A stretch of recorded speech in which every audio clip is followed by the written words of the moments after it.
Yo no le dije nada.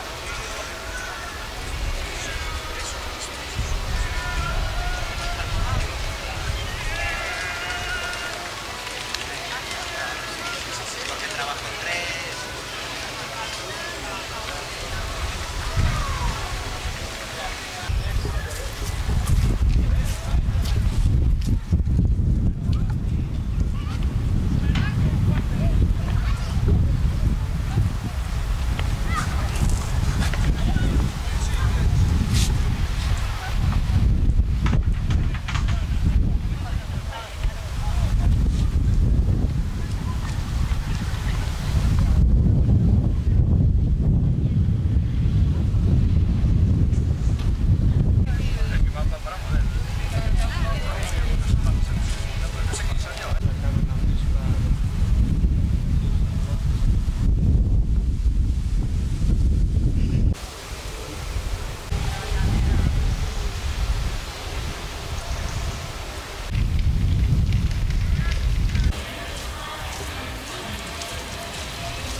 Hai moita xente estes días en Santiago.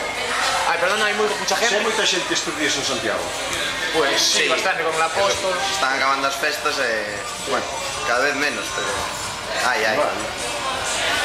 Entón, aquí de noite habrá máis ambiente, verdad? Sí, yo vamos analizando la zona para ver cómo se desenvuelve. Claro. O sea que tú eres de Santiago y es la primera vez que vienes aquí. Sí, non sabía que había este local aquí. Yo soy de Coruña y es también la primera vez que vengo. Ah, de Coruña, igual que yo. También de Coruña. Buena gente allí. Muy bien. Ciudad en la que... Medio forastero. Mucho deportivista, me parece. Bueno, y del Madrid, del Bueno, Barça. nada más, veña. Muy amable. Venga. Buenas tardes. A ver si te de suerte salís en YouTube. A ver, a ver. Venga, chao.